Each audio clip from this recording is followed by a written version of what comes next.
plaisir de vous retrouver dans cet Âge After, toujours en compagnie de notre pompier national, pompier professionnel, participant à Marié au premier regard saison 9, qui s'est uni à Jennifer. Il était compatible à elle à 80%. Et Jennifer d'ailleurs nous a fait le plaisir de nous rejoindre sur l'émission dernière. Ça va, Kane? Toujours, très bien. Et vous? Eh ben, toujours un plaisir d'être en ta compagnie. Tu as toujours en face de toi notre cher Pablo et notre hermano national pour colorer, nourrir nos sujets d'information, vous nourrir de nos informations, de leurs informations. On est la couleur. Tiens, en parlant d'informations, Kane, je le disais là dans l'intro, t'es pompier professionnel. Oui. Quels sont les accidents domestiques qui arrivent le plus souvent, qui sont le plus communs, et quoi faire si ça nous arrive? Alors, deux choses. On peut parler en premier du monoxyde de carbone, Oui. donc le CO. Alors, monoxyde de carbone, c'est un gaz qui n'a pas de goût, pas d'odeur, pas de goût, pas d'odeur, on le voit pas non plus. Ouais. En fait, le seul moyen de le détecter, c'est avec un détecteur. Ok. Un détecteur. Donc, vous avez des détecteurs de fumée et vous avez des détecteurs de CO. C'est pour ça que c'est important d'avoir les détecteurs chez soi. Voilà. Parce que sinon, ça fait quoi? Ça fait tu tombes dans les pommes, tu peux mourir. Alors, en premier, ouais, des maux de tête, tu tombes dans les pommes et ensuite tu meurs. Les animaux vont mourir en premier, notamment les perruches. Ça peut être un signe. C'est arrivé là, il y a 2 semaines dans une salle de sport. Oui. Horrible. ouais, La fille à exact. l'accueil est décédée. Voilà. Donc, si vous avez une chaudière chez vous, parce que des fois la chaudière elle peut déconner, hop, elle lâche du CO et vous le sentez pas. Il faut absolument avoir le détecteur. Ça fait hyper peur. À la maison, c'est moi la chaudière, mais... c'est autre chose. Chaudière emballée. Et il y a un autre Les accident papos. domestique auquel il faut faire attention. Maintenant, là, avec les trottinettes électriques, toutes ces choses-là, c'est tout ce qui a des batteries. Tout ce qui a une batterie. Souvent, les batteries, elles peuvent prendre un coup et ça peut se faire sur des heures et des heures et des heures. La batterie, elle s'emballe. Quand elle s'emballe, après, elle pète.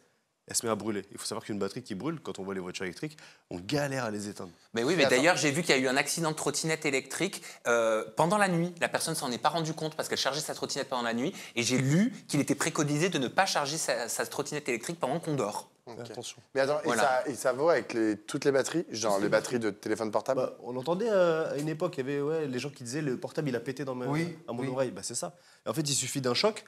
Puis après, la réaction en chaîne, elle se fait. Et puis ça prend du temps. Ça peut prendre plusieurs jours, même des fois. Tout petit à petit, jusqu'à ce que, après la batterie, elle pète. On en fait quoi? Parfois, ça fume seulement. D'autres fois, ça peut prendre feu. Si vous chargez. Et souvent, ça le fait aussi quand vous laissez charger le portable. Ah oui, tout le temps qu'on La l'a De la jamais. nuit, moi. Voilà. Ah, moi aussi, Ouais. forcé.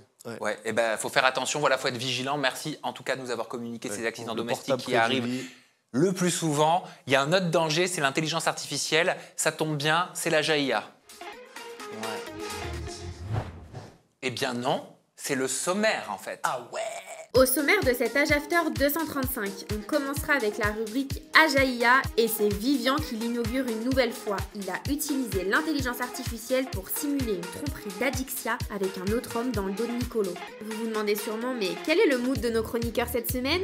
Vous allez le découvrir à travers leur up and down. Pablo nous parlera de Sarah Frézou qui s'est affichée en larmes après avoir été contrainte d'annuler son voyage en Égypte pour rejoindre la Palestine. Quant à Hermano, il nous parlera de Jazz et Laurent et on se demandera s'ils sont réellement au bord du divorce ou si c'est un coup de com' pour la prochaine saison de la JLC. Cette semaine, en consultation dans l'Aja Clinique, on ouvre notre service gynécologique. L'influenceuse Yanissa XOXO s'est confiée sur sa volonté de se faire ligaturer les trompes. Et pour terminer cet Âge After en beauté, on accueillera Jonathan, un créateur de contenu qui a dénoncé les discriminations envers les personnes noires dans le milieu de l'influence. Le plateau, c'est à vous. C'est à nous et je peux enfin lancer la JIA. On fait le RP en même temps. Voilà. T'as pas de cheveux. On va faire ça. Tu peux le faire, tu peux faire. Avec le book. On recommence? Allez, on recommence. On relance l'overlay pour Kane. 3, 2, 1. Pas mal. Beau gosse. Excellent. Pas mal. Oh. Donc cette semaine dans la JIA, c'est étonnant, hein, mais c'est de nouveau Vivian Grimini qui est au cœur de cette rubrique. Il s'est servi à nouveau de l'intelligence artificielle, c'est son dada, hein, en ce moment pour simuler une tromperie d'Adixia. Just have a look.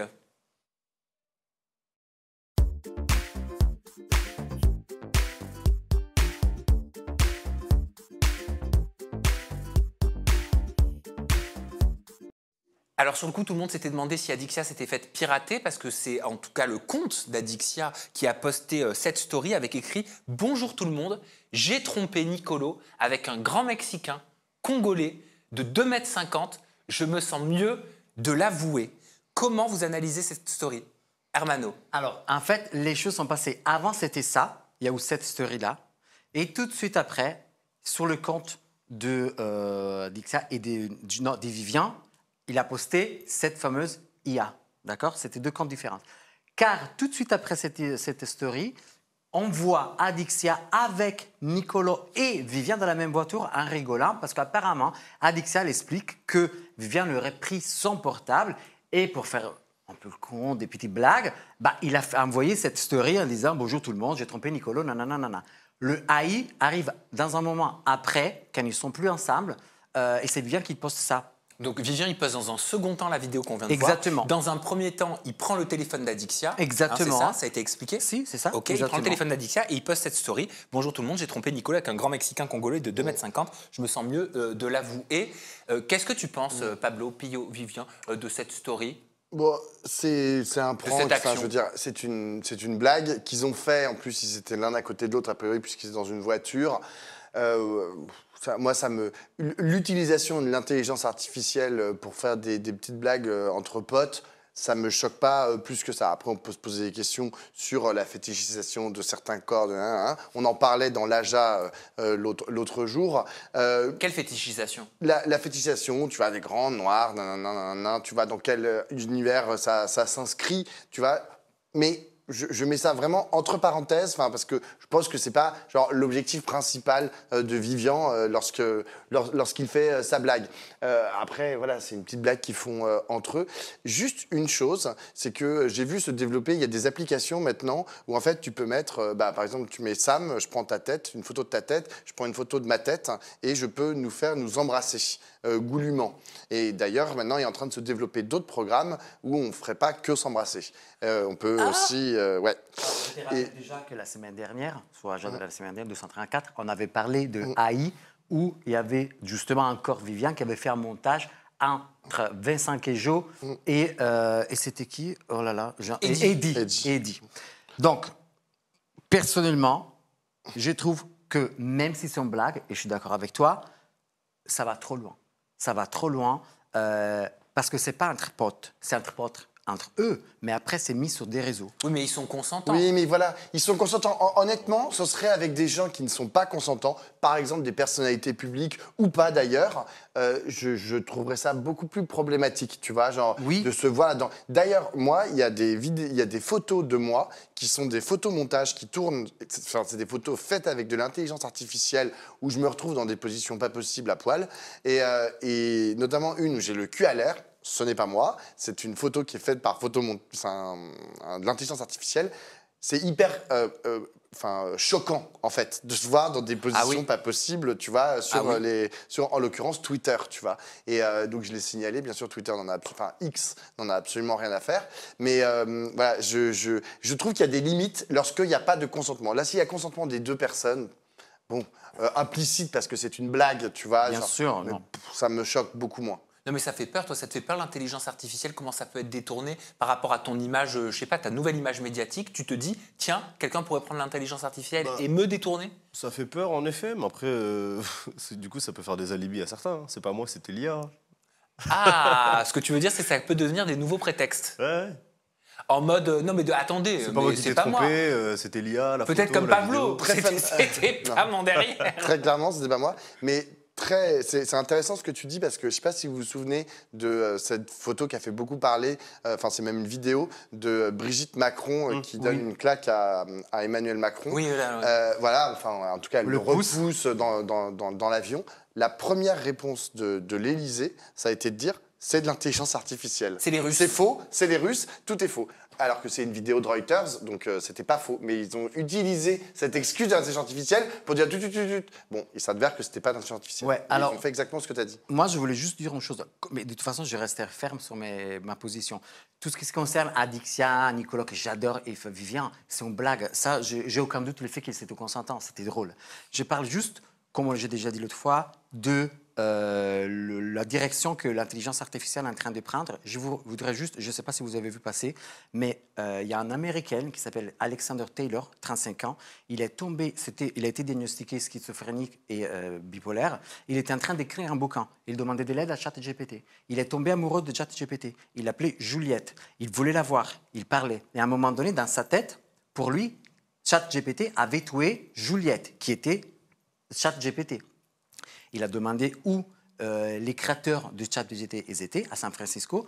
Il allait voir son père et il dit « Je vais tous les tuer. Ils sont morts. » Il prend un couteau. Il voulait partir à tuer ces gens-là. Il agresse son père, qui appelle la police. Et tu vois en vidéo, aux États-Unis, Californie, le mec, il court vers le policier avec le couteau pour le tuer et il lui tire dessus. Oh là là. Oui, mais là, excuse-moi, si je peux m'arrêter, le problème n'est pas tant l'intelligence artificielle que la schizophrénie. Attends, mais ça, justement, pourquoi je porte ce cas-là? Parce que c'est un cas extrême. Mais malheureusement, toi, tu dis, ouais, mais là, c'est un cas extrême. Mais ça, parfois, c'est pas extrême. Et c'est pas que lui. Je n'ai déjà entendu les fameuses deepfakes. C'était arrivé à Magali Berda, c'est arrivé à d'autres. Enfin, je veux dire, il faut juste faire attention. Je ne parle pas de sujet Viviane parce que c'est hyper drôle. Moi, je pense que mais il y en a d'autres qui peuvent l'utiliser malsainement. À toutes les époques, la folie se fixe sur différentes choses. Et à une époque, c'était les sorcières. Alors, on brûlait les sorcières. On pensait que tout le monde, c'était les sorciers et les sorcières, etc. Aujourd'hui, bon, bah là, ça s'est passé sur l'intelligence artificielle, etc. Enfin, je veux dire, la question, c'est comment est-ce qu'on gère. C'est ça ce que j'ai dit. C'est schizophrénie. Là, en l'occurrence, on parle, je pense, d'un malade. Bien sûr. Qui est malade. Et donc, qu'il faut... Et on peut se poser la question, d'ailleurs, de la question de l'accès au traitement, notamment au traitement psychiatrique aux États-Unis, où tout le système est privé. Bon, ça, c'est autre chose. Ah, mais c'est pas autre chose. Parce que si tu laisses tomber ton système hospitalier, ton système de santé. Oui, mais là, on parle de l'intelligence artificielle. Oui, mais ça se fixe là-dessus. Oui, effectivement. Voilà. Et moi, je me permettrais juste de dire une petite chose. Alors, bien évidemment, je ne jette pas du tout la pierre parce que je me doute qu'il l'a fait dans une optique d'humour. Bien mais sûr. Ça m'a juste un petit peu fait tiquer j'ai trompé Nicolo avec un grand Mexicain congolais de 2,50 m. Voilà, je me suis dit, pourquoi? Bah oui, tu vois, ça te fait sourire. Mais je me suis dit, mais pourquoi devoir mettre ces particularités-là? Je pense pas que, moi, je pense pas que ce soit méchant. Il a voulu mettre Je suis un Congolais d'accord. pour un grand black. À mon avis, hein, il avait même dû demander à l'intelligence artificielle à un grand Congolais. Et des fois, c'est un peu aléatoire. Ça va te sortir un gars et il te met un chapeau mexicain. Ouais. Et à mon avis, il a eu la vidéo. Il a dit, c'est quoi? Bon, bah, je vais mettre que c'est un Congolais mexicain. J'en suis sûr. Je suis sûr, je vois trop le truc. Allez, on va poursuivre avec les up and down. Pablo, c'est à toi, c'est ton sujet. J'ai raté le airflip. Est-ce que tu as choisi un up ou est-ce que tu as choisi un down et tu vas nous informer sur quoi? Alors, j'ai choisi un down. Et ce down, c'est Sarah Frézou. Alors, c'est pas sur Sarah Frézou, je lui envoie tout mon soutien, toutes mes pensées. Sarah Frézou, qui voulait aller en Égypte. Elle explique dans une vidéo. Peut-être qu'on peut voir la vidéo et après je vous décrypte la vidéo. Salut tout le monde. Donc à la base ce matin je devais me réveiller. Je voulais un peu vous faire un haul de tout ce que j'ai acheté hier à Decathlon pour cette fameuse marche. Je voulais un peu partager avec vous, parce que moi c'est la première fois que je fais des marches comme ça et tout, bref tout ce qui est randonnée et tout. J'étais très contente et très motivée à y aller. Vraiment pour le coup, vous savez tous très bien que cette cause me tient particulièrement à cœur. J'ai tout acheté en guise d'équipement, j'ai pris mon billet d'avion, j'ai fait mon visa, j'ai réservé mon hôtel. Je devais partir demain. Je suis à bout. Bref, en tout cas, tout était organisé de mon côté pour que tout se passe bien et que j'arrive à mon port. Enfin, je me réveille et j'apprends qu'en fait, la personne de la délégation de France a donné de base, je vous explique comment ça se passe, un listing des hôtels, fallait envoyer son billet, fallait envoyer tout ça. Moi, je vous en avais parlé et je trouvais ça pas trop clair. Et en fait, je viens d'apprendre ce matin qu'en fait, au-delà de tout ça, que ce soit dangereux, ok, on le comprend, ok, faut braver un peu les interdits pour faire bouger les choses, je suis d'accord avec vous. Mais là, clairement, c'est une histoire de balance. C'est une histoire de très grave. Ça veut dire que les listings des hôtels, des gens qui se sont inscrites sur ces listes-là, ont été balancés à des agents secrets.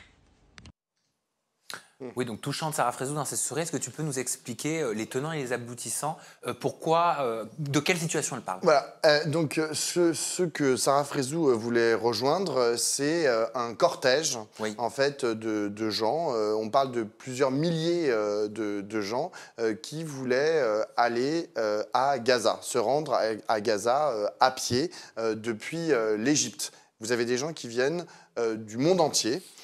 Alors, notamment des pays du Maghreb, je pense notamment à l'Algérie et à la Tunisie. Ils se sont d'ailleurs filmés, donc il y avait des cortèges de cars comme ça qui allaient en direction de l'Égypte. Et il y en a aussi qui viennent d'Europe et d'Afrique et puis d'autres pays. Et l'objectif, c'était de se rejoindre au Caire et d'aller à Gaza pour dénoncer le blocus humanitaire fait autour de la population gazaoui. Car, il faut le rappeler, il y a une frontière entre Gaza et l'Égypte, mais cette frontière est fermée. Elle est fermée à la fois par Israël et à la fois par l'Égypte. Donc, aujourd'hui, elle est étanche, quoi. Et donc, eux, ils voulaient y aller. Il s'avère que ça fait maintenant plusieurs jours que je lis des articles sur le sujet et qu'on voit que ces militants et militantes qui veulent aller montrer leur soutien au peuple palestinien se voient complètement arrêtés dans leur élan de générosité et dans leur élan militant par la police, par l'État égyptien qui alors leur confisque les passeports, qui les empêche, comme Sarah Frézou, c'est-à-dire qu'a priori elle a subi des intimidations pour ne pas faire son voyage.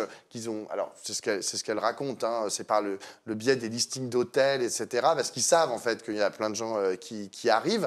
Et ce que ça montre, c'est qu'il y a une criminalisation par l'État égyptien du soutien au peuple palestinien qui est en train de se faire mais ça veut dire que le peuple, enfin les Égyptiens, l'Égypte, pardon, pas le peuple égyptien, mais l'Égypte ne soutient pas les Gazaouis. Alors, on peut se poser la question de la question de l'État, le soutien de l'État égyptien. Moi, je serais plutôt d'accord pour dire ce que tu dis. Après, il y a une chose qu'il faut quand même avoir en tête, c'est que cette frontière, elle est étanche depuis longtemps. Les Égyptiens ne veulent pas que les Gazaouis partent. Et en même temps, je me dis, si jamais ils avaient autorisé l'ouverture de la frontière, alors les Israéliens, qui ont un seul objectif, c'est faire un nettoyage ethnique dans la bande de Gaza, ils l'auraient utilisé, ils auraient dit, dégagez alors, tout. Alors peut-être pas les Israéliens, le gouvernement de Netanyahou. Le gouvernement de Netanyahou, si tu veux, l'État israélien aurait dit, dégagez la bande de Gaza et cassez-vous en Égypte. C'est-à-dire que ça aurait été une façon d'accélérer finalement le nettoyage ethnique, pas pour le coup, mais le nettoyage de la bande de Gaza et pour Israël de réoccuper en fait ce territoire. Donc je suis pas en train de donner du crédit en fait à la politique de l'État égyptien qui est hyper problématique effectivement dans son rapport à tous ces. Mais globalement, le rapport de beaucoup de pays arabes, et quand je dis pays, c'est les États arabes avec le peuple palestinien a toujours été très ambigu. Hein. Dans les années 70, vous avez un prix Nobel de littérature, Mahmoud Darwish, qui disait, il s'adressait aux États arabes et il leur disait « Pourquoi vous ne soutenez pas le peuple palestinien ? Soutenez le peuple palestinien, montrez votre arabité en soutenant aussi le peuple palestinien qui est un peuple arabe. » Et il y avait parfois un peu de distance, tu vois, ils sont par rapport à la fois l'Arabie Saoudite, à la fois l'Égypte, à la fois le Maroc. Ils ont des rapports au peuple palestinien qui sont parfois un peu distants, hein, faut dire les choses comme elles sont.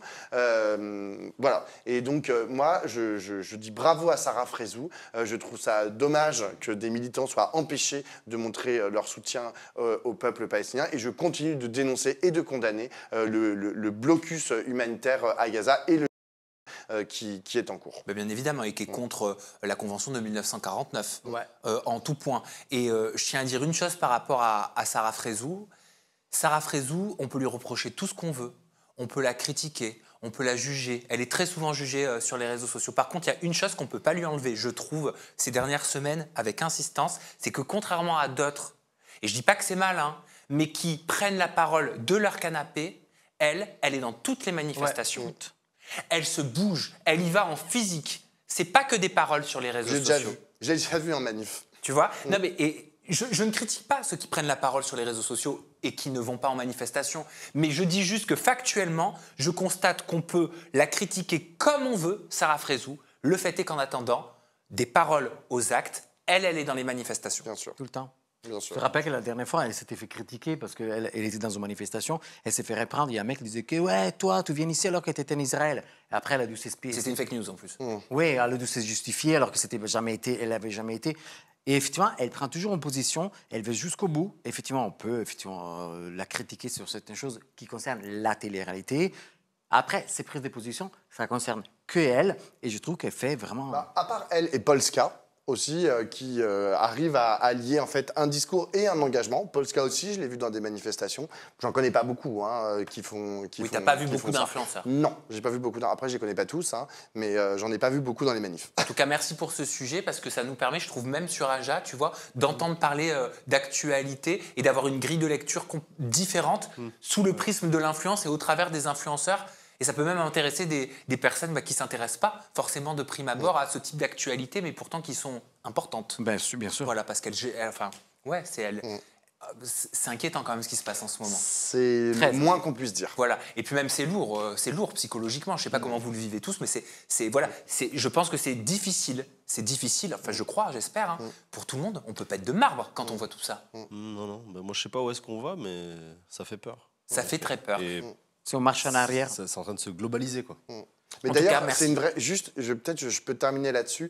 La question de la puissance en fait aujourd'hui, de l'importance que prend aujourd'hui le palestinien dans nos pensées. Enfin, je veux dire, c'est quand même un qui se passe en temps réel, on voit ce qui se passe sur les réseaux sociaux, on les voit mourir, on voit les villes qui sont rasées, on voit les immeubles qui sont bombardés. Là, il y a une accélération avec l'Iran, de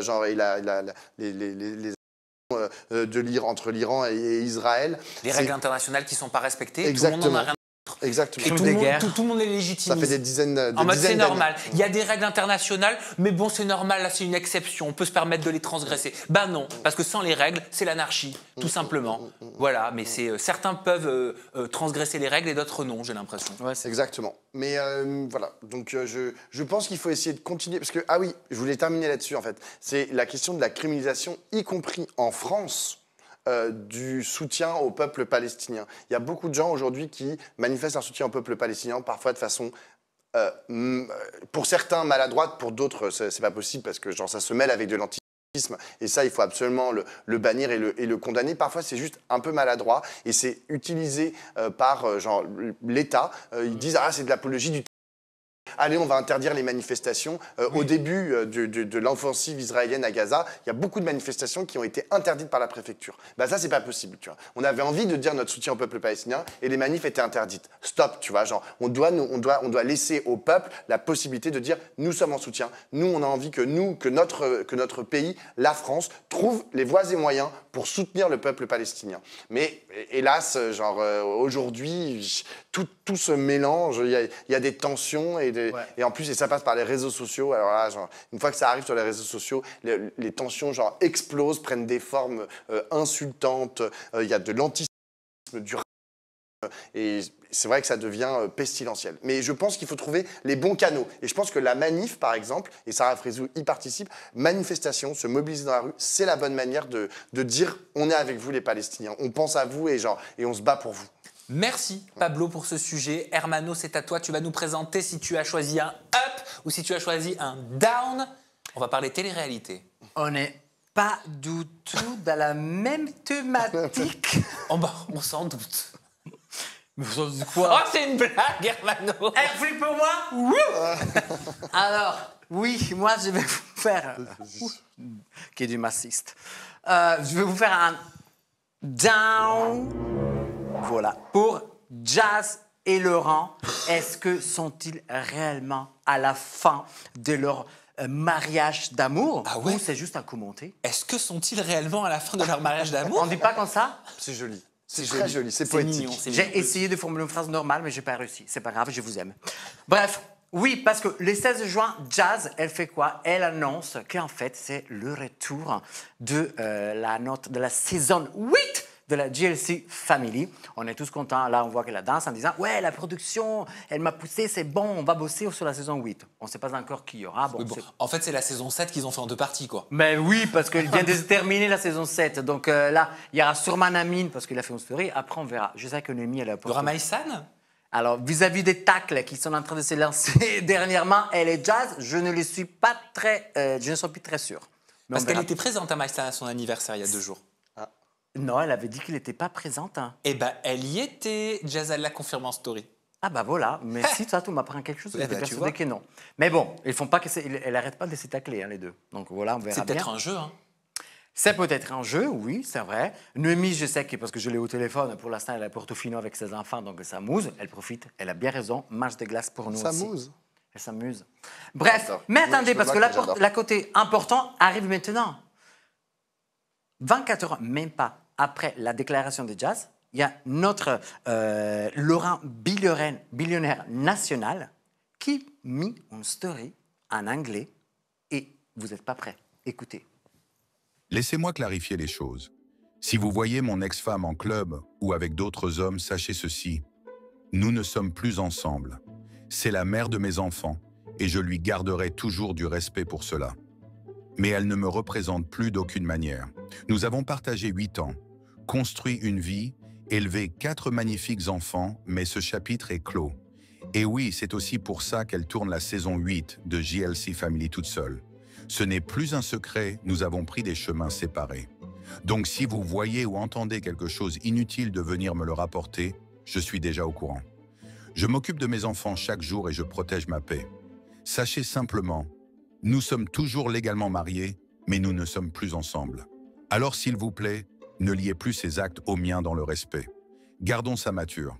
Merci. Au revoir. Ah non, mais si on écoute ça, c'est pas marié au premier regard, c'est divorcé au premier tournage. Kane, t'y crois? T'y crois, toi, à cette rupture entre Jazz et Laurent? Ben, je connais pas trop leur histoire, donc là, quand je vois le texte, comment il est écrit, par contre, c'était pas en anglais, c'était en français, hein, ce que j'ai entendu. Hein. Ah, Oui, mais le texte, voix c'est- off, oui, la traduction pour que tout le monde comprenne, oui. Oui. Mais le texte m'a l'air assez piquant. Hein. Je me dis, ouais, même pour rigoler, on va pas faire ça, quoi. Tu penses qu'aucun couple de télé-réalité serait capable Peut-être. de mettre en scène une rupture pour apporter une sorte de, je sais pas, galvanisation autour d'un nouveau tournage? Peut-être. Je sais pas. Faut-il être détraqué pour penser comme ça? Hermano va nous le dire. Oui, parce que bien évidemment, hein, il y a une explosion sur tous les réseaux, tous les gossips, Actu, nana, tout le monde parlait. Oh, mon Dieu, ils se séparent. Hélas, quelques heures après, je vous jure, je dirais même 1 heure, peut-être moins, il y a une autre story de notre Laurent billionnaire où il dit « Une story concernant Jazz et moi a été publiée par quelqu'un ayant accès à mes réseaux. » Je ne sais pas pourquoi tout le monde a accès aux réseaux de tout le monde. Ouais, c'est bizarre. Hein. Avec l'intention de nuire. Elle a été supprimée. Merci de ne pas donner d'écho à des fausses informations. La question que je vous pose est-ce une erreur? Est-ce une contradiction ou un coup monté, à votre avis? Ou un regret? Ou un regret? Est-ce qu'il n'aurait pas posté cette story sur un coup de nerf en mode c'est bon, je veux un des coups de moi, c'est terminé, je vais vraiment mettre un terme à cette relation. Il a discuté, il lui a dit non, tu peux pas faire ça, on est en plein tournage de la 8e saison de la GLC Family. Et là, il s'est dit bah non, c'est bon, je vais rattraper le truc et je vais dire qu'il y a quelqu'un qui a utilisé mon compte, je ne sais pas. Mais c'est inquiétant par contre, hein, s'il y a quelqu'un qui a accès à son compte comme ça. Ça, je me dis, est-ce qu'on vraiment on peut avoir accès au compte de quelqu'un comme ça? Alors, apparemment, Le code oui. certifié, c'est protégé, non? Va savoir comment ça marche. C'était Vivian? Non. Alors, ce qu'on sait, c'est que forcément, le public, les internautes, ils ont pas du tout cru à cette histoire. C'est toujours la même stratégie. Ils se disputent pour utiliser une nouvelle saison. Laurent a clairement fait ça pour faire parler, c'est cramé. Alors, moi, je vous dis, mon analyse, c'est ça. L'histoire, c'est une situation qui a créé forcément une forte ambiguïté. Normale. Et en plus, il y a 2 récits opposés à moins de 24 heures. OK? Il soulève des questions parce que, c'est la double version. Donc, qui va créer il a forcément créé un clash narratif, mais qui capte l'attention des médias. Donc, ils font du buzz. Des 2, c'est les abonnés, donc l'engagement. Et je vous rappelle juste que ce teasing assez contradictoire, ça fait partie du ADN de Jazz et Laurent. 2020, ils avaient orchestré des ruptures apparentes, suivies après pour démentir dans leur story. 2022, détention encore grave ou rupture a été évoquée et après démenti. Et tout ça, bizarrement, à chaque fois qu'il y avait une nouvelle saison de JLC Family. C'est-à-dire que toi, tu dis qu'à chaque fois qu'il y a eu un nouveau tournage de la JLC... C'est pas que moi je le dis, c'est factuel. Donc, factuellement, à chaque fois qu'il y a eu un tournage de la JLC Family, il y avait une annonce de ce type-là. Il y avait une annonce de ce type-là. Si ce n'était pas une annonce de ce type-là, après, il y avait un placement de produit, d'un gros produit. Ça pouvait être une nouvelle société, d'ouverture des trucs. Il y avait toujours un truc. La même chose, elle a fait quand elle est restée enceinte. Elle est tombée enceinte le dernier. Et elle avait posté une story, tout le monde parlait d'elle parce qu'elle disait « Mon Dieu, ça va pas du tout bien, on n'est pas content, j'ai peur ». Tout le monde s'angoissait pour l'enfant. Et après, on découvre que ça n'avait absolument rien à voir. Je vous rappelle aussi, elle avait confié en disant « Ah oui, il m'a trompé, je l'ai trompé, je vais tout vous raconter sur la saison 7 ». Et c'est comme ça qu'ils ouvrent la saison 7. Ils brisent le silence. Ils brisent le silence. Je vous rappelle autre chose. Les audimates.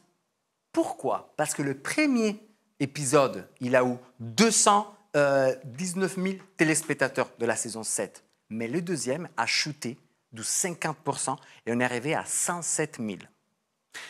Pourtant, c'est une saison qui a plutôt bien marché, paraît-il. Hein. Mais c'est moyen.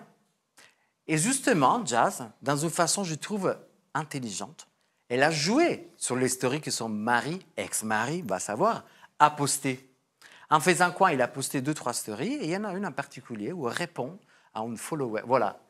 À droite, privacy is power. What people don't know, they can't ruin.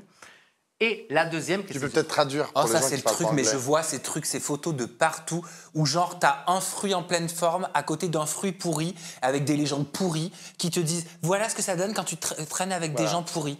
Non, mais si je peux me permettre de c'est le truc traduire, du moment. c'est Oui, genre l'intimité, l'intimité, c'est important, c'est c'est le la pouvoir, privacy. c'est important. Et quand les gens ne savent pas, ce que les gens ne savent pas, ils ne peuvent pas le détruire. Oui, mais l'intimité, c'est important. Mais quand tu as une télé-réalité où tu mets en scène Je ta vie, traduis ça. l'intimité, elle est plus importante.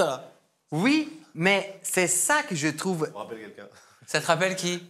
Jennifer, ce qu'elle disait tout à l'heure. Ouais, Marie au premier regard. Oui, non, parce que pour remettre dans le compte, Jennifer, c'est vrai que sur la précédente émission, elle expliquait qu'elle, suite à Marie au premier regard, elle voulait quelque part reprendre un petit peu le pouvoir sur son intimité et arrêter de tout donner aux gens, même répondre sur les sentiments, l'amour, etc. Et c'est vrai qu'Armano, tu lui disais, et moi aussi, je lui ai dit, je crois, oui, mais en même temps, vous avez fait Marie au premier regard. Donc vous avez montré votre intimité et votre mariage Exactement. à la télé. C'est vrai aussi. Non, c'est vrai. Toi, C'est qu'est-ce que ton t'en choix. penses? Je la comprends. Après, je me suis résigné quand même. En venant là, je me suis dit, bon, bah voilà, j'ai compris que tu passes à la télé, tu dois. Dans le même sens où, quand je croise des gens dans la rue, s'ils me tutoient directement, je vais pas leur en vouloir. Ils m'ont vu à la télé, ils m'ont vu dans leur salon, pour eux, il y a une proximité. Donc, en fait, il faut que je fasse la part des choses. Donc, moi, comme je le dis, je suis passé à la télé, je dois forcément un minimum aux gens qui ont regardé la télé. Et je l'accepte. Oui, après, tu vois, Jazz et Laurent, c'est toujours la même histoire. Et c'est pour ça que je disais, elle est même maligne. Parce que justement, les internautes ils se sont rendus compte tout de suite après que Laurent n'était plus présent à ses côtés. Et qu'elle était rentrée en France. Mais Donc, parce il lui que, pose oui, la ils sont question. dans deux pays différents, là, je crois. Et là, lui, il est resté à Dubaï et elle est rentrée en France. Et tout le monde lui pose la question. Et là, de façon assez subtile, il dit bah oui, parce qu'en fait, moi, j'ai trop chaud à Dubaï, je suis rentré en France, j'avais envie de faire tirer à l'avance. Et Laurent, il est encore là-bas à faire une formation de parachute. Mais alors, comment ça se passe pour le tournage de la JLC Family? Ils sont séparés. Pour l'instant, ça se barre. Et en plus, ils disent que le tournage a débuté, a déjà commencé. Donc, à votre avis, c'est quoi la vérité? Parce que là, on ne le sait pas. C'est un coup monté, il laisse des petits indices par-ci, par-là. Je le prends Donc, comme pour ça, Kane, c'est un coup monté. moi. Ouais. Moi, je vais vous dire ce que je pense. Moi, je pense qu'en fait, il y a de l'eau dans le gaz. Je pense qu'il y a véritablement de l'eau dans le gaz et je pense qu'ils essaient de masquer cette eau dans le gaz. Et je pense que parfois, ils ont des coups de nerfs, tu vois, où le sang qui monte comme ça, d'un coup sur les réseaux sociaux, ça se transforme en expression de ce type-là, potentiellement. Et je pense qu'ils essaient de sauver les apparences. Ça se fait, je suis à côté de la plaque la plus totale. Mais c'est ma supposition par rapport à ce que je vois sur les réseaux. Il faut faire reconnaître juste une chose, c'est que Jazz et Laurent, ils savent manipuler l'agenda médiatique dans une façon incroyable. Ils arrivent à te désorienter, ils regardent après la réaction du public et ils vont te réorienter et ça passe crème à chaque fois. Ah, mais c'est des génies de la communication. Jazz et Laurent sont On des est d'accord. génies de la communication. Moi, j'ai juste un truc, c'est-à-dire que je pense qu'il est impossible de connaître la vérité de leur relation, tu vois, à ce stade. Et on n'a que ce qu'ils veulent bien nous montrer. Tu vois, genre, ce qui existe dans beaucoup de couples, hein, et depuis très longtemps. Hein. Enfin, je veux dire, les rois et les reines, la noblesse, tu vois, ils faisaient comme ça, du genre, on s'aime, en fait, ils couchaient Bien pas sûr. ensemble, ils ne s'aimaient pas. Et c'était juste pour des raisons diplomatiques que la princesse d'Autriche s'était mariée avec le prince du Danemark, tu vois. Et genre, mais ils montraient qu'ils s'aimaient parce que c'était important diplomatiquement. Et j'ai juste une interrogation, c'est les enfants. Parce que, du coup, si ce que tu dis est vrai, c'est-à-dire que s'il y a un montage, c'est genre pour des raisons de production, de communication, que genre t'annonces par exemple que ben, t'es plus ensemble genre sur les réseaux sociaux, mais il y a quand même des enfants en fait. Enfin, et genre si tout le monde croit que genre t'es plus ensemble, je sais pas, à l'école, au machin, bon bah tes parents ils ont divorcé et eux ils comprennent pas parce que bah, leurs parents ils sont pas divorcés, tu vois, dans la réalité de leur couple. Enfin, tu vois, non mais si ça les concerne que eux, à vrai dire j'en aurais rien à foutre, tu vois, que ils nous racontent n'importe quoi. Non mais peu importe. Genre, ça a quand même un effet. Je sais pas, les parents, les tantes, les cousins éloignés de cousins, là, je sais pas quoi. Enfin, tu vois, encore une fois, si c'est que eux, c'est pas très grave, ils racontent ce qu'ils veulent, tu vois, on peut me raconter qu'on est en couple, tout, on est en couple. Bon, c'est pas vrai, c'est vrai, on fait pour la télé, ok. Mais les enfants, je trouve que ça implique en fait des gens qui sont totalement extérieurs dans une histoire qui est quand même, pour le coup, une histoire intime dont ils font partie, puisqu'ils font partie de la famille. Eh ben, on découvrira tout ça de toute façon petit à petit dans les semaines à venir. Merci Hermano pour ce sujet. Je vous propose qu'on se rende tous ensemble dans l'Aja Clinique. On va refaire quoi? Pas d'opération de chirurgie esthétique cette semaine. On va parler de Yanissa XOXO qui a une consultation cette semaine dans l'Aja Clinique d'Ajaland. On la reçoit donc en consultation dans le service gynécologie. Pour mieux comprendre le motif de la consultation de Yanissa XOXO, je vous propose de regarder cette vidéo. Moi, je pense même à me faire ligature les trompes parce que franchement, je suis sûre de moi. Je trouve que 3 c'est assez. Et même au moment, je me disais, Elisa, tu fais pas ligature les trompes parce que peut-être que je sais pas, dans 5 ans, tu vas regretter, tu vas vouloir un 4e. Mais en vrai, je me dis, ce serait une connerie. Même si dans 5 ans, j'avais un 4e, en vrai, c'est mieux si je me fais ligature les trompes parce que comme ça, je me dirais, ah, c'est mort, frère. Au moins, c'est mort. C'est mort. Fais pas cette connerie. Parce qu'en fait, les enfants, c'est un piège. Attention. Les enfants, t'as toujours une baby fever comme ça et tout parce que t'oublies comment c'était dur au début. Donc, elle parle de son envie éventuelle de se faire ligaturer les trompes. Qu'est-ce que ça veut dire, se faire ligaturer les trompes? Concrètement, c'est quoi ça, ligaturer? En fait, tu ne peux plus. En fait, il te clôture les trompes. Et, voilà. Non, les trompes, ils vont être fermées. Et du coup, à ce moment-là, tu peux plus tomber enceinte. Voilà. C'est comme c'est comme comment ça s'appelle Ça empêche l'ovule de rentrer la trompe pour aller jusqu'à l'utérus. Exactement. Ok. Mais ça, c'est irréversible. Oui, c'est irréversible. Parce que chez l'homme, je crois que ça s'appelle la mastectomie. Exactement. Vasectomie. Exactement. Si je puis me permettre, c'est légal le ligaturage des trompes depuis 2001. Donc c'est assez récent quand même. La plupart des gynécologues refusent de la pratiquer parce qu'il y a ce qu'on appelle la clause de conscience. Donc ils ont le droit de dire que bah voilà, pour des raisons comment on dit, politiques, religieuses ou je ne sais quoi, ils ne veulent pas ligaturer les trompes des femmes. Il y en a très peu de gynécologues qui le pratiquent. Il faut rappeler que, en fait, au départ, c'est parce qu'il y a des femmes qui utilisent des contraceptifs ou des stérilets et qui, quand même, tombent enceintes. Oui. Et donc, c'est des grossesses non voulues. Et donc, c'est pour ces femmes, entre autres, que ça a été pensé, le ligaturage des trompes, mais comme tu l'as dit, c'est définitif. Ensuite, ça s'inscrit aussi dans un courant féministe qui est de dire, de libérer complètement les femmes de l'obligation... non, mais au-delà de la contraception, de faire des enfants. C'est-à-dire que de dire... Je suis une femme et je ne peux pas faire d'enfant. Je ne peux plus parce qu'on m'a ligaturé les trompes. Je suis une femme, mais je ne suis pas un ginva. Exactement. Tu n'es pas un ginva, comme tu dis. Après, je trouve que chacune, et c'est important, je ne suis pas une femme, je ne pourrais jamais comprendre, je ne pourrais jamais juger. Donc, elle a le droit de faire ce qu'elle veut, qu'il soit assumé ou pas assumé, accepté ou pas accepté. Je trouve par contre aussi qu'on sait tous comment on fait des enfants. Donc, on peut aussi essayer d'éviter... Oui. Non, mais attends, ce n'est pas un jugement, c'est juste un point de vue que je me dis peut-être que certains s'est posé la même question. On dit oui, on sait comment on fait les enfants. Enfin, à un moment donné, on peut essayer ok, le préservatif peut-être ça marche pas, autre chose, mais on sait quoi faire à ces moments-là. En fait, les femmes qui portaient ça et qui ont fait qu'à un moment, ça s'est inscrit dans la loi, c'est qu'elles disaient on est dans une société hétéropatriarcale qui fait de la femme, du fait que la femme puisse faire des enfants, un paramètre de l'identité de la femme. C'est-à-dire qu'en fait, tu deviens femme que si tu as un enfant. Eh bien, ces féministes, elles ont dit mère, 3 petits points, genre on n'en a rien à fiche de ça et on se ligaturera les trompes et on restera des femmes. Bah oui, mais surtout aussi avec l'injonction qu'elles ont les femmes Exactement. et qu'elles portent par rapport à la contraception. Bien Parce sûr. qu'il y a la contraception pour les IST, les MST, etc. Mais il y a la contraception aussi pour éviter de tomber enceinte. Et en l'occurrence, dans nos sociétés, ce sont les femmes qui portent ce poids de la contraception. Et ça, je trouve aberrant. Aberrant parce que l'homme a exactement la même importance. C'est 50-50. Parce que lui, il peut ramener un préservatif et elle peut. Parce que quand j'entends ah, ils ont fait ça, moi, je ne savais pas. Oui, Kane? Il y a des pilules pour les hommes aussi. Oui, Oui, mais les hommes ne veulent pas prendre la pilule. Et alors pourquoi on doit obliger les femmes? Alors, est-ce que toi, tu prendrais la pilule, Kane? Concrètement, non. Pourquoi? Non, mais on te juge pas. C'est juste pour. C'est intéressant. Nous, on est homosexuels, donc ça nous. Ouais, moi, il y a tout ce côté chimique, franchement, ça me fait peur. Comme la vasectomie, le côté irréversible, ça me fait peur. Mais je ne serais pas celui qui dirait à une femme de prendre la pilule, parce que même pour elle, ça me fait peur. Voilà. Je suis pas forcément pour. Imaginons que j'ai une fille, voilà. Je suis pas forcément pour. Parce qu'il paraît, selon des études, qu'il y a moins d'effets secondaires sur la pilule masculine que la pilule féminine. Et pourtant, c'est aux femmes que nos sociétés imposent cette contraception. Oui, cette contraception-là. Après, je pense qu'il y a aussi le côté, pour ma part, le fait que c'est pas inscrit dans les mœurs. C'est-à-dire que tu aurais l'impression que ça te démasculiniserait? Non, pas du tout, c'est pas ça. C'est que quand on n'utilise pas un produit, on n'a pas confiance.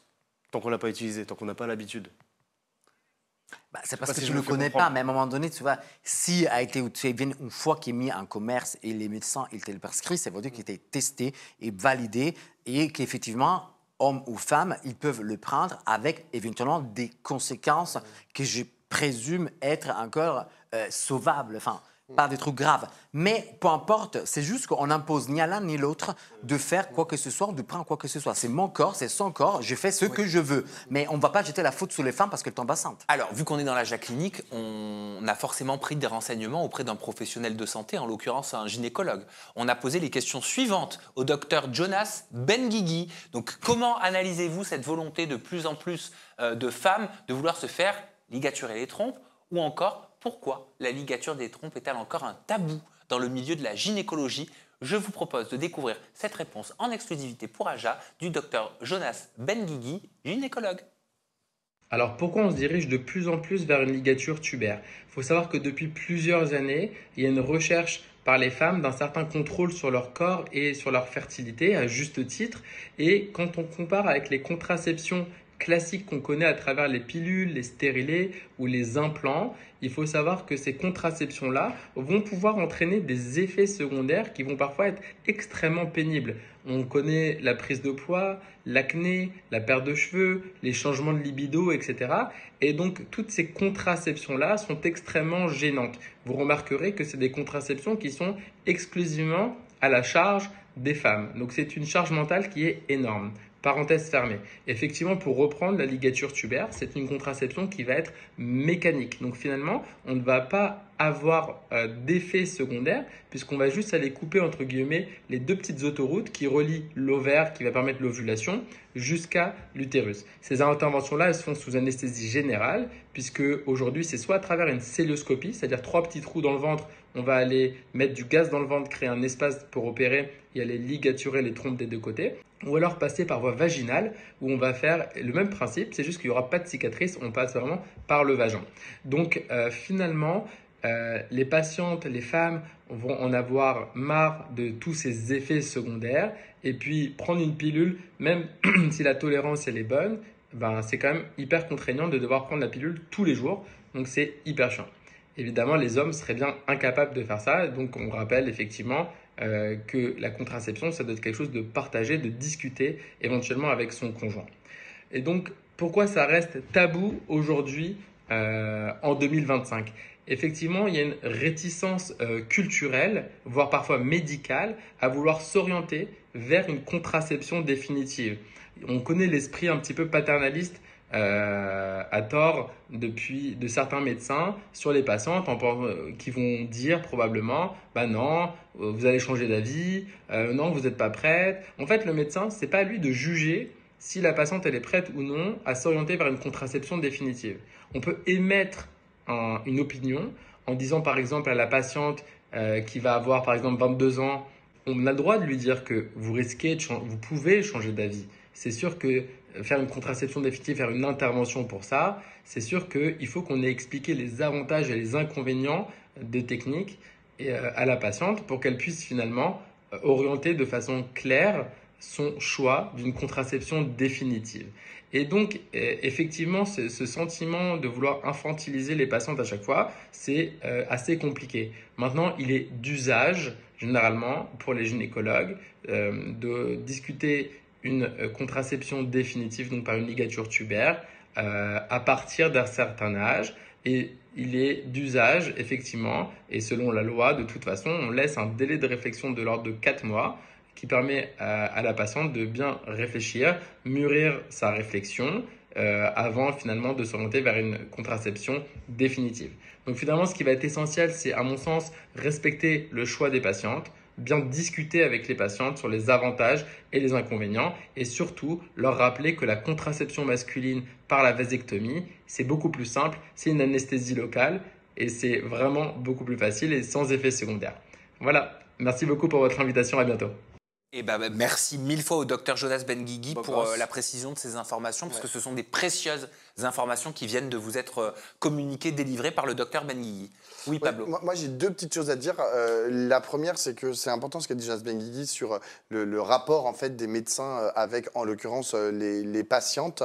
Et revenir sur cette clause de conscience. Parce que tout à l'heure, j'ai dit qu'il y a beaucoup de gynécos qui ne veulent pas faire de ligature des trompes, comme il y a par exemple beaucoup de gynécos qui sont opposés à l'IVG, qui ne veulent pas pratiquer. Et il y a parfois des débats sur est-ce qu'il faut obliger les gynécos, tu vois, parce que c'est la loi, vous faites des avortements. Eh bien moi, je ne le pense pas. Je pense qu'il faut garder cette clause de conscience parce que comme il l'a très bien raconté, en fait, c'est une opération compliquée.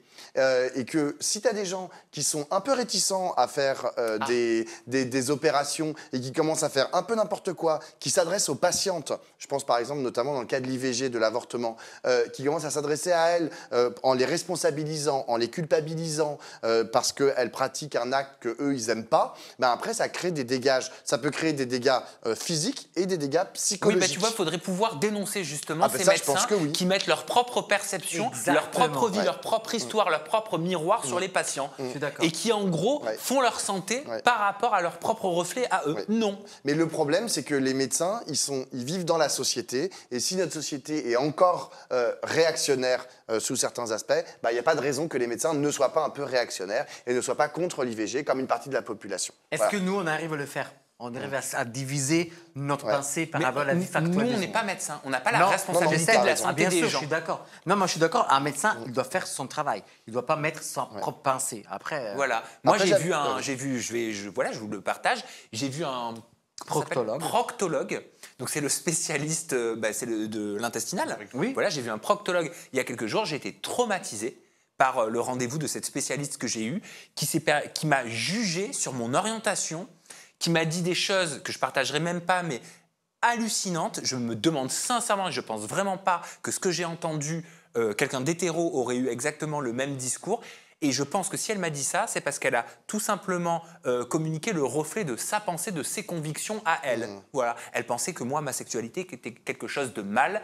Elle me l'a clairement fait ressentir par des exemples concrets, en me faisant des parallèles avec d'autres pays dans le monde, en me disant voilà ce qui vous arriverait dans d'autres pays. Non mais... Ah mais si. Ah, j'en suis sorti traumatisé, alors que j'étais venu simplement, je vous le dis, j'avais un hémorroïde. Voilà. Ça arrive. Ça arrive. Je mange beaucoup de sauce piquante. Ah, je me suis demandé pourquoi tout marchait bizarrement. Ouais. Non, mais c'est vrai. Alors, les hémorroïdes, 9 personnes sur 10 dans la population, c'est pas pour me justifier, mais en auront. Ou alors en ont, ils ne le savent pas. Ouais, non, mais t'as raison. Voilà. Et je suis juste venu, en fait, pour traiter un hémorroïde. Bah oui, quoi. normal. C'est tout. Et je me retrouve avec des discussions, des trucs de dingue sur mes pratiques intimes.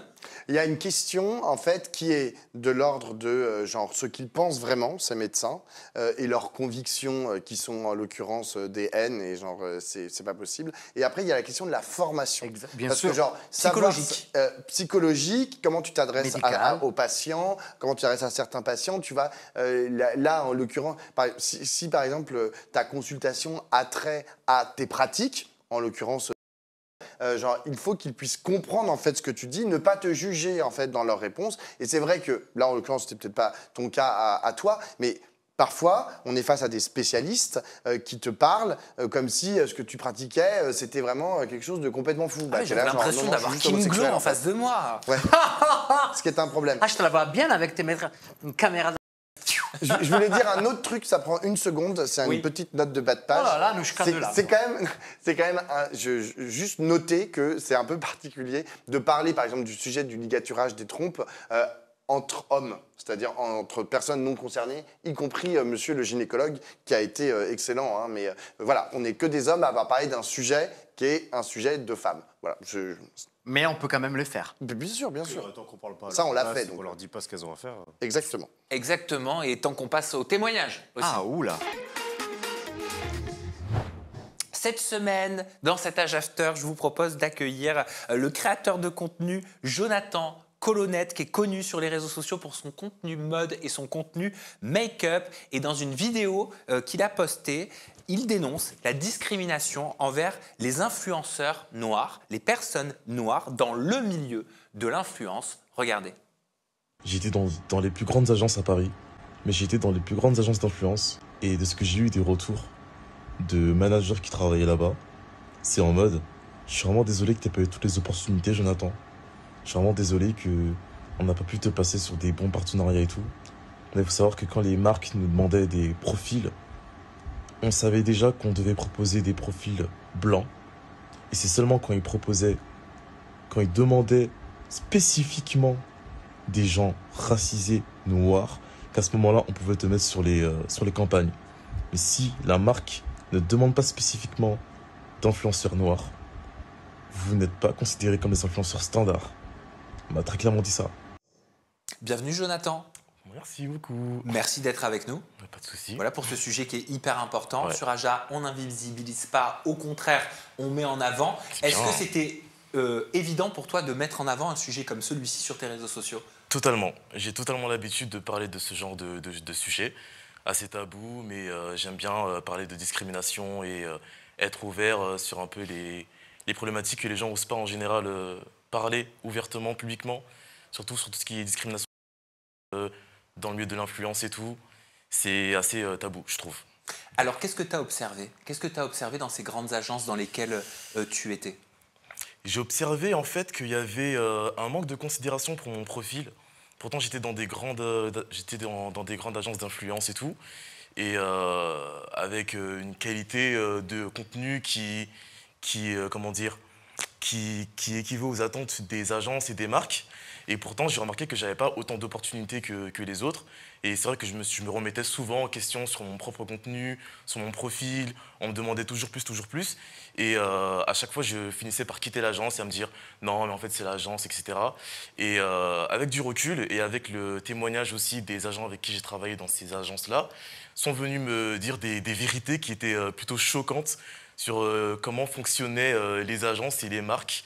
Et ça m'a vraiment choqué d'apprendre qu'en fait, c'était pas par rapport à mon contenu ou la qualité de mon travail, c'était juste en fait mon profil en fait qui posait problème. Qu'est-ce qui t'a été dit par ces personnes qui travaillaient dans les agences dans lesquelles tu étais?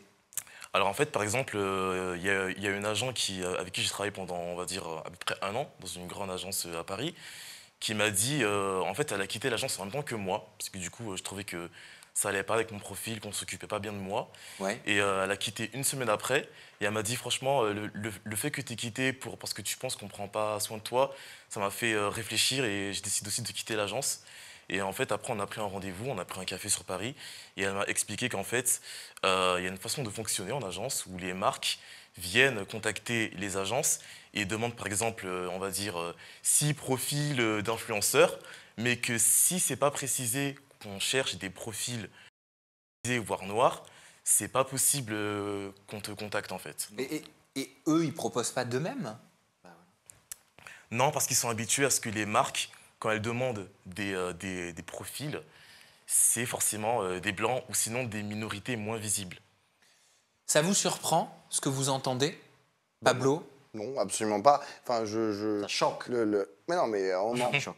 oui, c'est hyper choquant, bien évidemment, tu vois. Mais en même temps, enfin, comme on en a déjà parlé, mais a structuré notre société et continue de structurer notre société, je ne vois pas pourquoi le monde de l'influence, de la communication, tu vois, serait épargné par ce phénomène.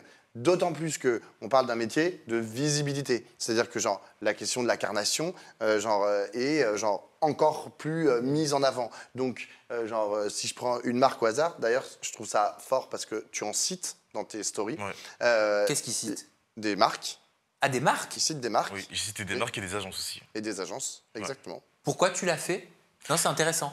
Bah, en fait, je l'ai fait parce que je voulais vraiment que les gens voient mon point de vue, mais d'une façon très concrète et très factuelle.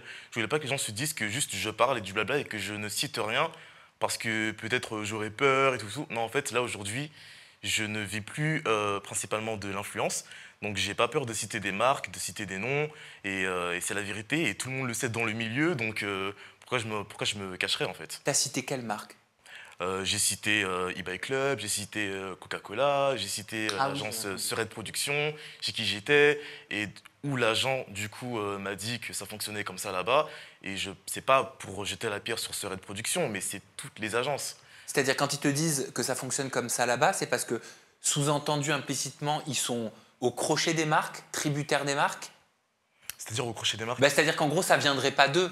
En gros, eux subiraient quelque part la volonté des marques. Est-ce que c'est comme ça qu'ils se dédouanent ou qu'ils se justifient? Oui, c'est-à-dire que c'est pas...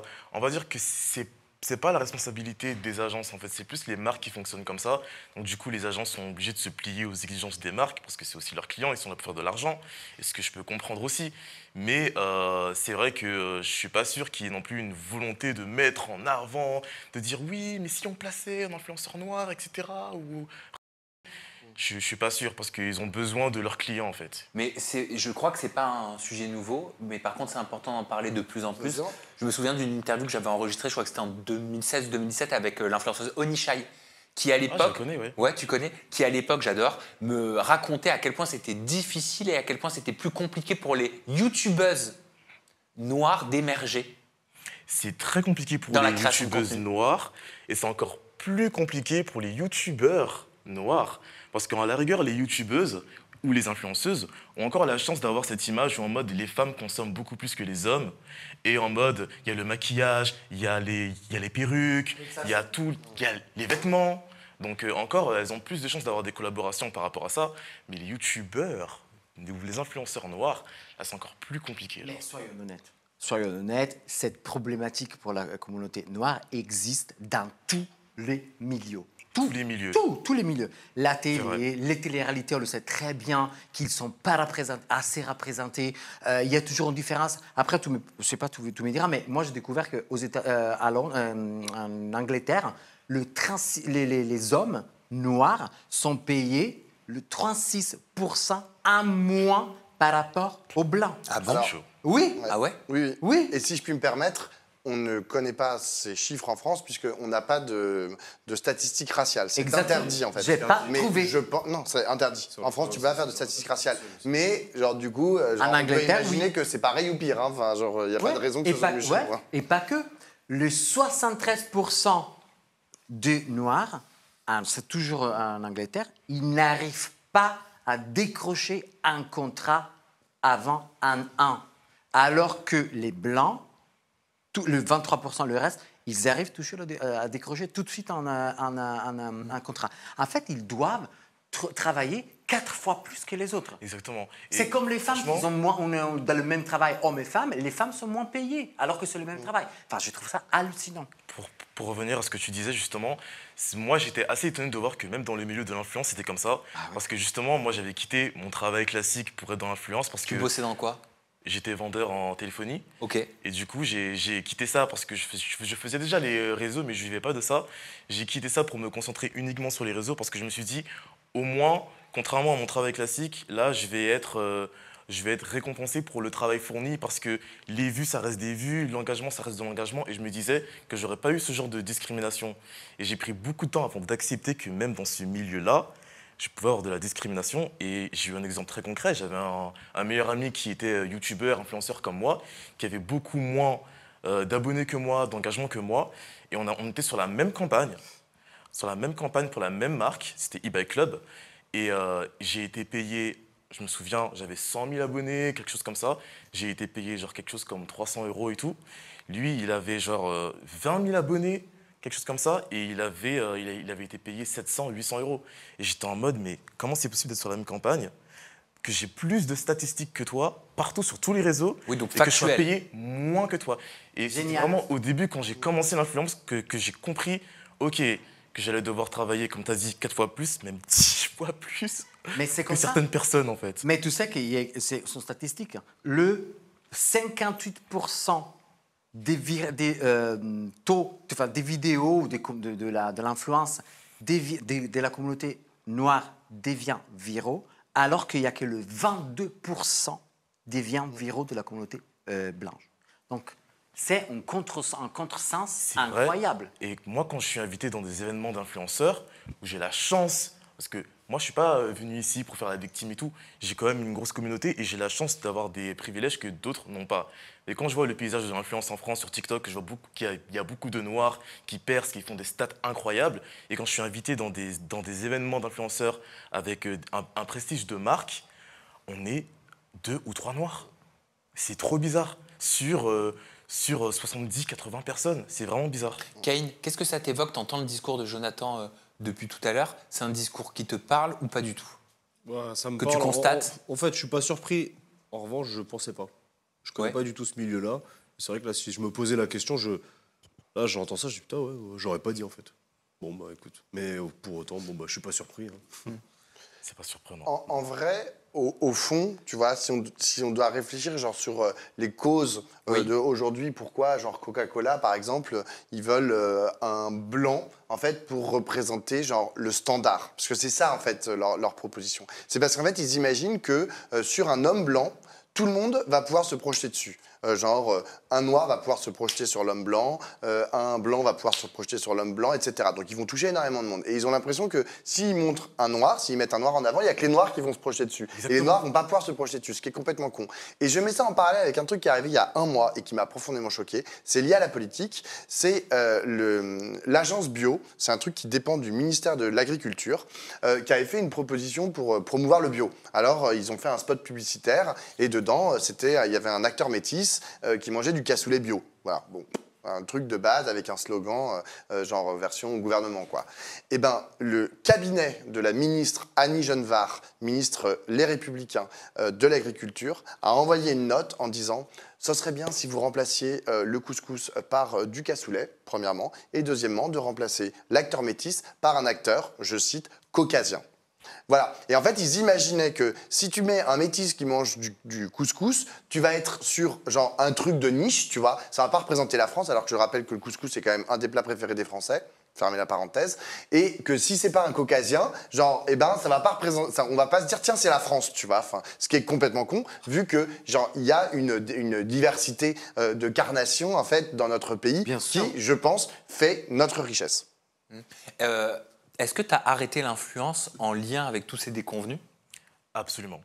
En fait, j'ai pas arrêté totalement parce que ça reste quand même ma passion, mais j'en ai arrêté d'en faire mon métier principal. Okay. Parce que je me suis rendu compte que j'étais arrivé à un stade où je n'évoluais plus dans ma carrière alors que je continuais à faire des statistiques vraiment incroyables, vu que je sais que j'ai une communauté qui est engagée. Mais je me disais, après 10 ans quand même, je vois pas l'évolution et surtout en me comparant aux autres qui avaient beaucoup moins que moi. Même en matière de qualité de contenu, parce qu'on te dit oui, mais il faut faire du contenu niche, etc. Mais après, tu te compares à des gens qui ne font pas forcément du contenu niche? Du contenu niche, par exemple, on te dit si tu veux des collaborations avec des marques de mode, il faut que tu fasses de la mode. Donc c'est pour ça que tu n'as pas de collaboration. Je me dis ok, d'accord. Et au final, je vois que j'ai des contre-exemples très concrets où en mode, je vois qu'il y a des influenceurs blancs qui ont 20 000 abonnés sur Instagram et qui ne font pas de contenu mode et qui quand même font des collaborations avec des marques de mode et de luxe.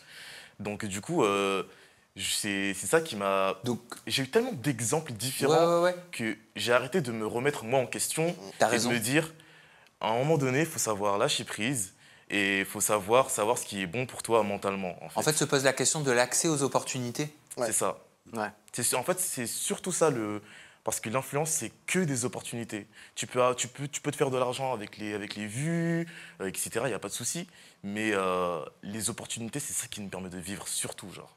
Et juste une chose, c'est que moi, je suis Jonathan sur les réseaux. C'est d'ailleurs moi qui vous avais envoyé c'est toi qui as envoyé, exactement. ta vidéo, Aussi. tu vois. Ouais. Et genre, et je te suis. Et je suis blanc, tu vois, genre, et donc juste à toutes les marques, tu vois, qui pourraient tomber sur cette vidéo, tu vois, genre, votre façon de réfléchir est complètement débile. Genre, je suis blanc et je suis genre un influenceur, genre, qui n'est pas de la même couleur que moi, tu vois, genre, et je considère que genre, il a plein de choses à me dire. Ça fait longtemps. C'est vrai qu'il y a pas mal de marques avec qui j'ai collaboré. Bon, c'est tout à fait normal qu'elles me demandent un petit peu où se situe mon audience au niveau de la démographie, etc. Mais j'avais l'impression que les marques pensaient, peut-être c'était mon intuition, j'ai pas de preuves, hein, que les marques pensaient que forcément, comme je suis noir, j'avais une communauté noire, alors que la majorité de mon audience est blanche. Parce que forcément, pour avoir autant d'abonnés, je peux pas avoir surtout que moi je suis antillais, il n'y a pas beaucoup d'antillais en France. Donc je sais que les marques pensent que quand tu es noir, tu as une communauté qui est noire, alors que c'est pas vrai. Hein. Donc en fait, sous-entendu, comme tu es un influenceur noir, tu ne peux toucher que des marques consommées par la communauté noire. Exactement. Donc en fait, en plus, un truc qui est vraiment déroutant, c'est que j'ai remarqué aussi que quand j'avais des opportunités de collaboration, que tous mes amis influenceurs noirs étaient sur la même collaboration. Donc ça veut dire qu'il y avait vraiment une volonté de cibler la communauté noire, mais on n'est pas sur les mêmes campagnes standards pour les blancs en fait. Ça c'est incroyable. Ridicule parce que ok, il y a probablement certains produits que les noirs préfèrent par rapport aux blancs et vice versa, mais en général. La consommation, c'est la consommation. Enfin, boire une boisson, mais voilà, enfin, je veux dire, on s'habille tous. Bah oui, je te vois avec mon t-shirt que j'aime, je l'achète, et point. Oui, mais bon, la question, c'est quoi ? Il y a une sorte de représentation. Exactement. Oui, j'essaie. Dans leur tête pourrie, tu vois. Et d'ailleurs, c'est pas les seuls. Mais c'est ce que tu disais avant. Mais bien sûr, moi, je le vois dans la politique. Je pense. C'est ça. Ça doit être ça. Ils ont peur de se mettre dans une niche. Si on bosse avec lui, après, ça va nous cantonner à un certain type de personnes. Il t'a fallu du temps, Jonathan, pour pouvoir parler comme ça sur les réseaux sociaux, dénoncer ? Est-ce que tu as eu une phase où tu t'es dit il ne faut pas que je fasse parce qu'on me fait comprendre implicitement que si je le fais, derrière, pour moi, c'est finito pipo, quoi. En fait, oui, il m'a fallu du temps, mais c'est vrai qu'avec mon concept que j'ai sur YouTube où je lis les confessions de mes abonnés, etc., j'ai tellement pris l'habitude de parler de sujets tabous de façon décomplexée que je me suis dit pourquoi je ne parlerais pas de mes propres sujets aussi de façon décomplexée, tu vois. Donc ça m'a fallu du temps, effectivement, parce que j'avais peur aussi, et je pense que c'est le problème de beaucoup d'influenceurs noirs aussi, on a peur de se mettre le peu d'opportunités qu'on a à dos. D'ailleurs, quand j'ai fait ma story, j'ai eu des amis qui sont venus me dire « Ah, je pensais que j'étais le seul dans ce cas, mais non. » Tu vois. Ouais, donc ça a fait du bien. Mais c'est vrai que j'ai dû quand même me retirer un petit peu de l'influence, me consacrer à autre chose pour pouvoir avoir cette liberté-là, parce que sinon, on a peur de parler. Ouais. Non, il y a aussi la question de genre, comment tu constitues, tu as des amis qui sont venus parler, tu vois. Ouais. Maintenant, il va falloir s'organiser. Ça, c'est la deuxième étape.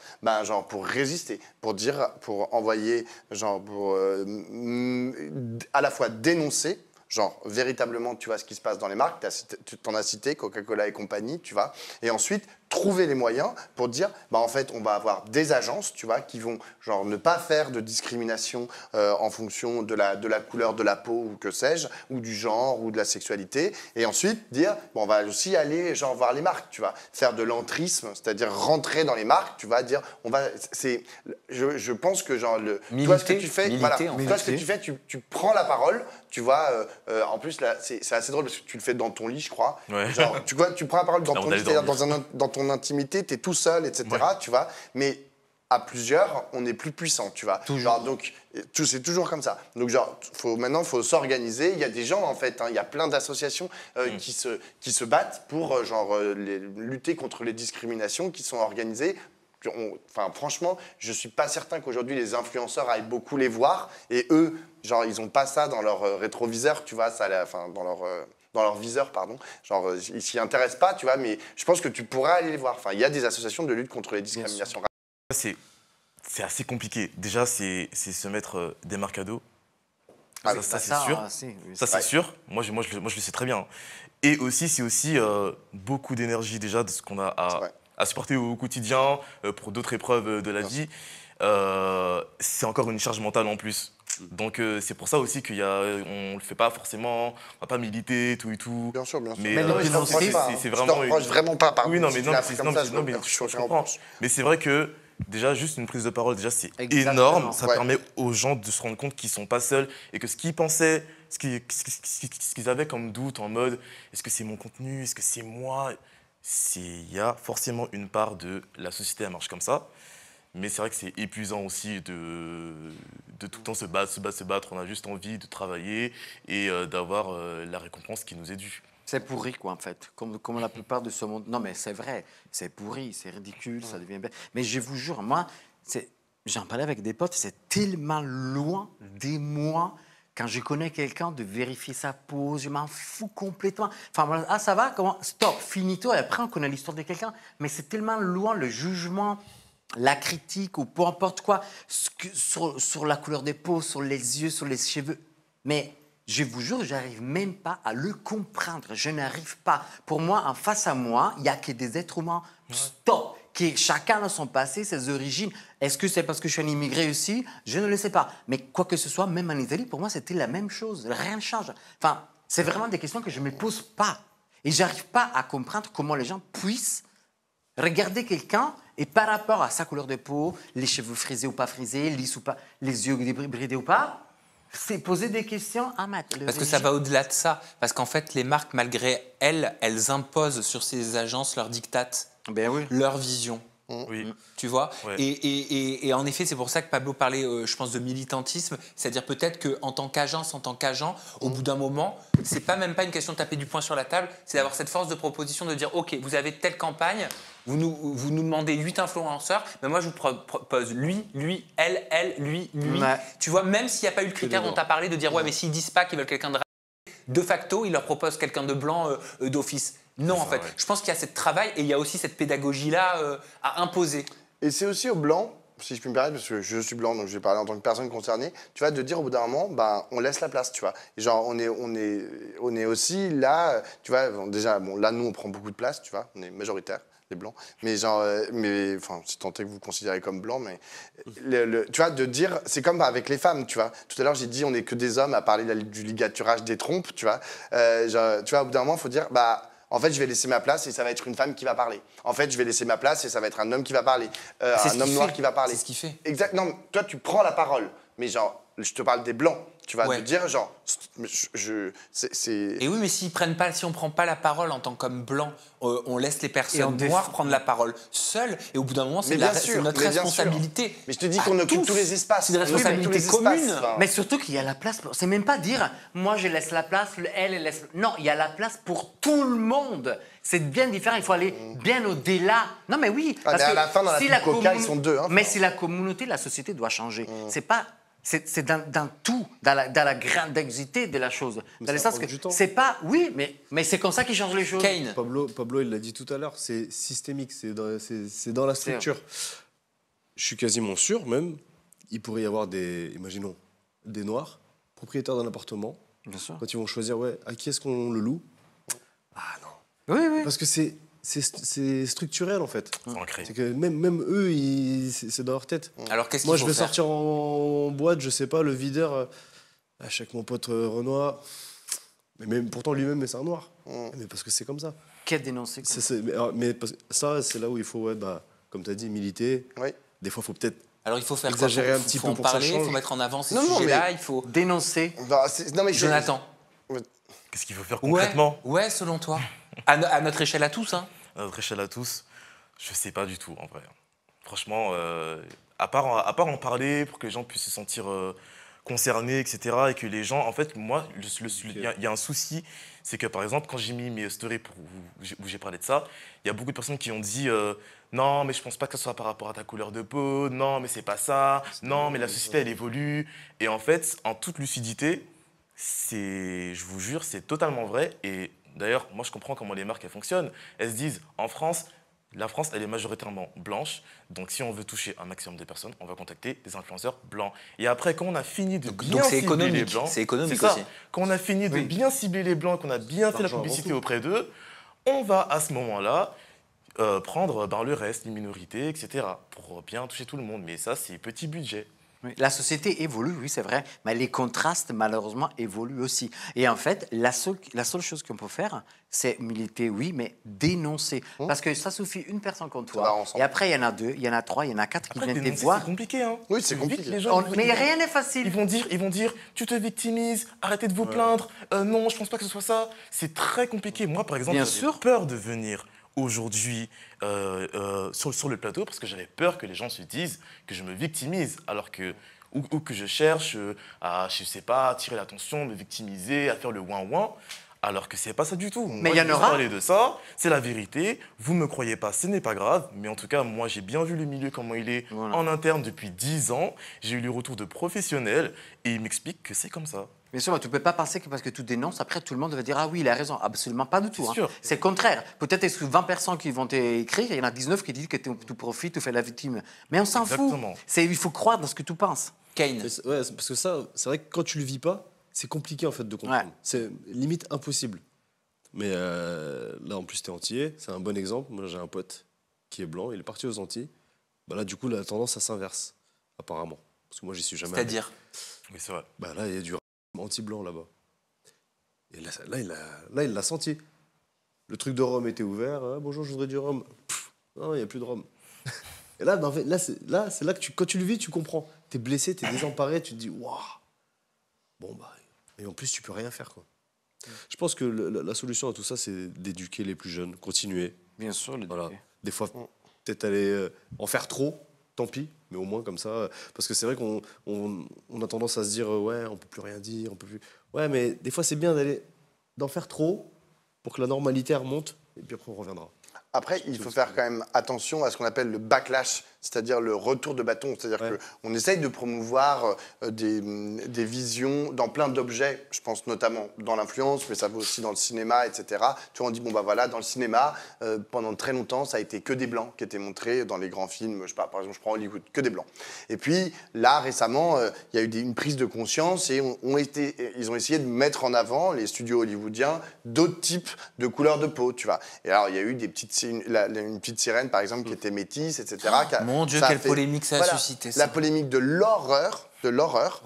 Mais au-delà de la polémique, c'est que maintenant, Donald Trump est arrivé au pouvoir et il a envoyé des gens à Hollywood dire c'est fini les politiques, il appelle ça les politiques woke, c'est-à-dire de mise en avant, de lutte contre les discriminations. Et genre, c'est fini, maintenant on va remettre des blancs dans genre tous les Disney, et genre toutes les minorités représentées, que ce soit les minorités c'est ciao, bye bye. Enfin, c'est-à-dire que c'est une lutte aussi. C'est-à-dire que c'est pas que ce que tu as dit. Enfin, je comprends ce que tu dis, tu vois, mais il peut y avoir exactement. Il peut y avoir, ça peut partir dans l'autre sens assez rapidement, et on le voit aux États-Unis et en France. On a quand même toute une partie de notre population, celle qui vote à l'extrême droite, qui est plutôt en train de porter des trucs.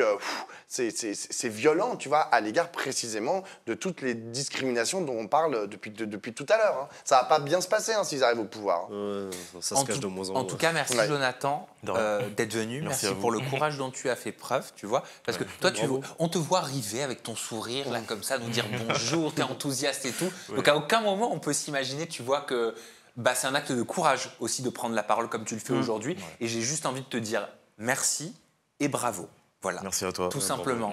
Merci Kane d'avoir été avec nous sur cet Age After à nouveau. Merci Pablo, merci Hermano, merci la régie, merci Ajatrice, merci Ajateur.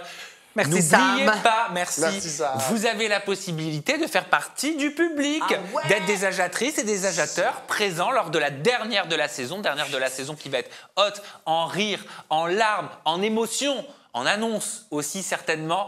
ajacastingfiguration@gmail.com. Vous envoyez une petite photo, une petite vidéo pour nous expliquer pourquoi vous devez être dans le public de ce AJA 236 et vous aurez l'opportunité d'être avec les chroniqueurs, avec moi-même, avec la régie, avec l'équipe de tournage et on va passer un super moment tous ensemble. Il faut être disponible pour cela le mercredi 25 juin entre 18h30 jusqu'à 23h. Mais vous allez passer un super moment et nous aussi j'espère. On vous attend. On vous embrasse, on vous attend. Ciao. Ciao, ciao.